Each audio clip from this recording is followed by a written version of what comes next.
Years ago, I did research for a World War II movie.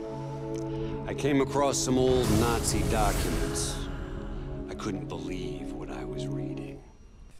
Hey guys, what's up? It's Mac1314 here. Today I'm bringing you another Zombies Analysis trailer. This one is from the Xbox Live trailer that got released a couple days ago. Hope you enjoy. Packed with 4 multiplayer maps: Convoy, Hotel, Stockpile, and Zoo.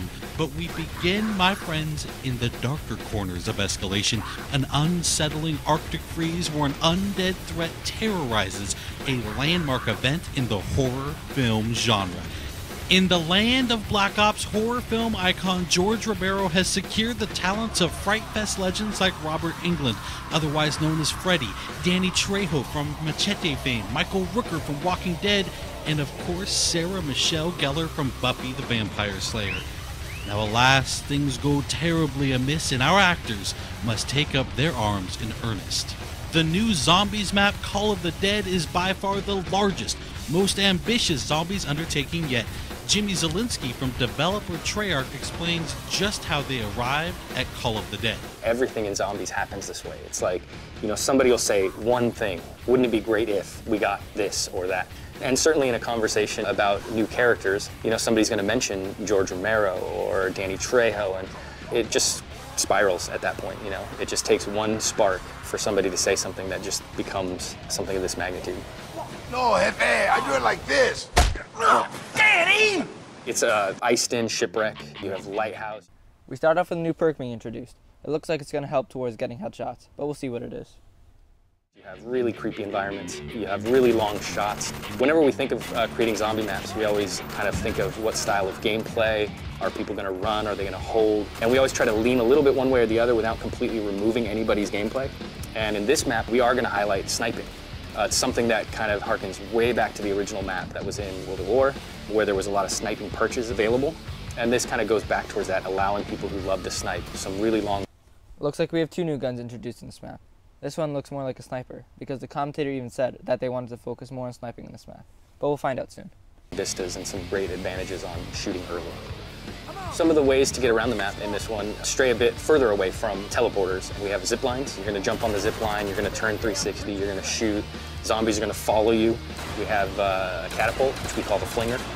In my last analysis video, I looked at a perk machine that looked exactly like double tap. Now here, double tap is confirmed. Flinger is just all around chaos. It's got a little time delay, so it kind of, can trip you up, but at the end of the day, if you learn how to use it, it can be a very effective way to get rid of zombies, to get yourself out of trouble. And these are distances that you're covering that are just immense. I mean, being flung across the map. Of course, there's more to the setting than just the talent. Jimmy was also kind enough to offer a couple of tips for getting the most out of Call of the Dead. I would give a really vague tip, but it's very, very helpful, and that is just shoot everything. Just shoot everything. And if you do that, and you do that with a lot of different guns, you're going to find some really interesting things happen that maybe you weren't expecting. I would certainly advise, when coming up against George, that you really kind of watch. It looks like here that George Romero comes every single round, since you can clearly see that round 1 is changing. What he does, and you learn about the various ways to interact with him, because there's not just one. There's something for the people who have this instinct to kill him. Go for it. It's going to work out in the end. Hopefully, but there's also other ways that you can deal with him that don't necessarily mean wasting your ammo. So I would just watch him and learn how he operates.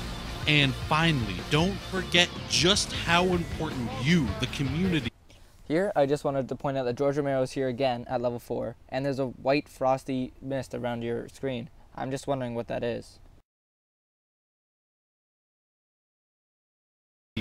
When it comes to influencing the design and evolution of zombies. We actually watch the forums quite regularly for a lot of our ideas and our inspiration and kind of what they're expecting. We don't always try to give it to them verbatim, but sometimes in a roundabout way or sometimes later than they expect. We'd like to thank Jimmy for taking the time to guide us through Call of the Dead, and now we'll turn our attention to the multiplayer map. I know I didn't point out everything, but the commentator basically describes what the new features are in this map. So I wanted to thank you guys all for watching. Please like, favorite, and subscribe, and see you guys all later. The coolest thing? Some of that crazy happened right here.